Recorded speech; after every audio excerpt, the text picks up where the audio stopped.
Howdy, this is Matthew. Interview number 2, Kendall's boyfriend. Let's get into it. Do you fear death? I do not. Okay. Where does this unusual response stem from? Well, it stems from Christianity, because in Christianity we're taught that death is just reuniting with the Lord in heaven. So we're taught not to fear it, but actually to embrace it when your time comes. Okay. Is there any aspect of death that you do fear?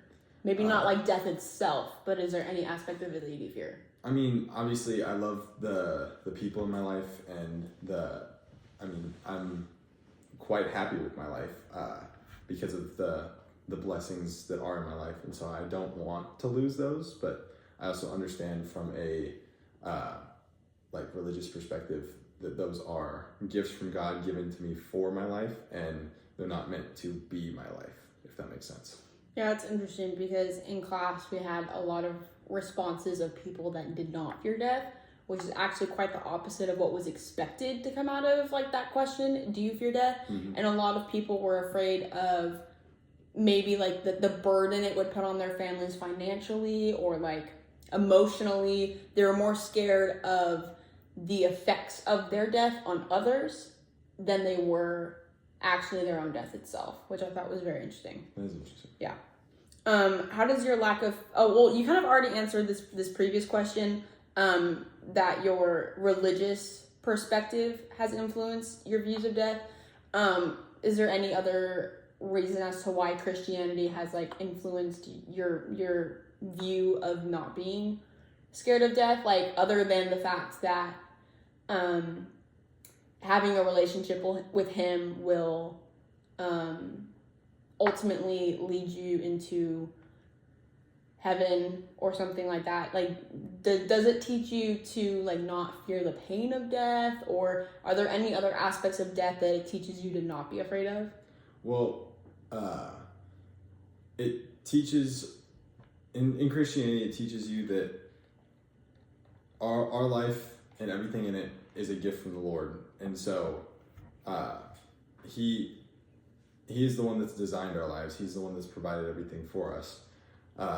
And ultimately we are to return to Him, and that in heaven with Him, we won't care about things like our phones or our house or electronics or whatever, because it won't matter, because we'll be with Him and we'll be with everyone else who's rejoined Him. And so I guess to answer your question, it's not like I want to throw everything away and live out in the woods. Yeah. Because they are gifts from Him, and so it would be against His wishes to, dispel them, but they also aren't meant to be like the be all end all, if that makes sense. Yeah.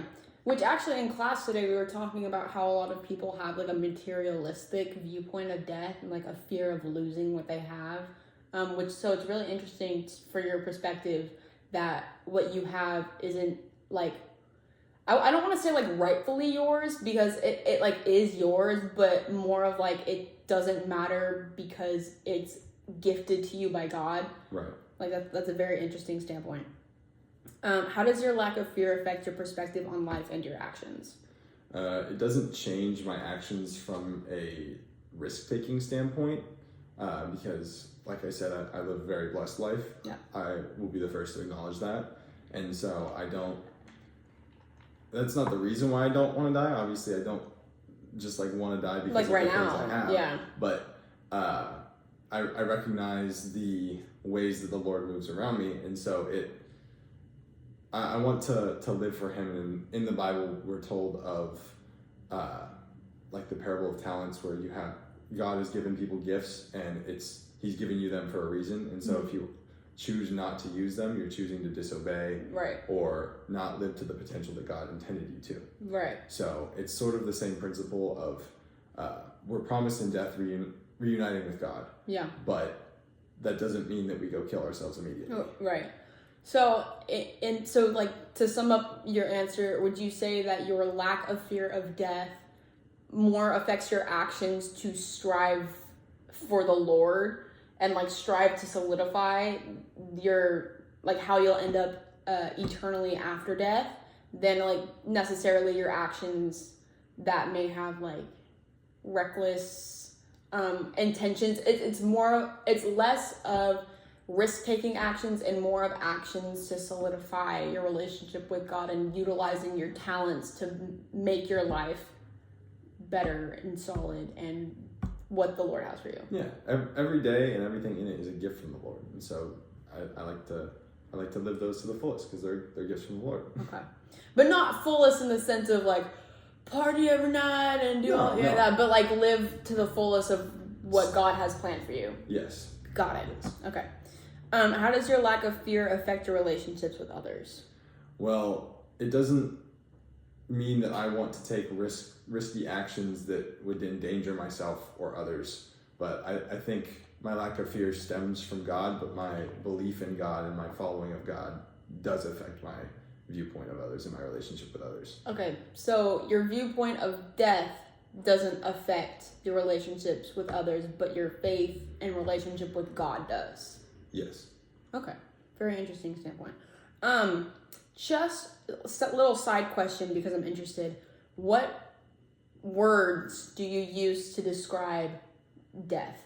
So, like, do you use colorful language like passed away, succumbed, more vulgar terms like kick the bucket, or like what kind of language do you use to describe death?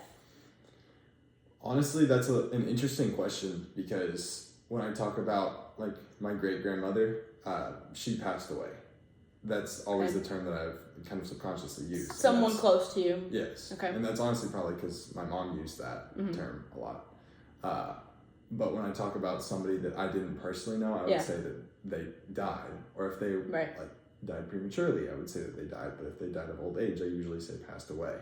So it's kind of related to how they die and also related to how close I was to them. Okay, so if they died naturally, you would say passed away. Yes. But if they died unnaturally, like in a car accident or something like that, you would say died. Yes, and I wish I had a better explanation as to why. That's very interesting because a lot of people answer with they use more colorful language when it refers to someone close to them. Like it's kind of hard to grasp. Like that death is essentially what has happened. Right. So they'll use more colorful language to kind of like, you know, like soften it. And then with people that they don't know, so they'll use like died or dead or whatever. Yeah. Very interesting. Okay. You're the first person I've heard to say that, so. Well, I'm glad I'm a new perspective. Yes. Thank you. Thank you for your time.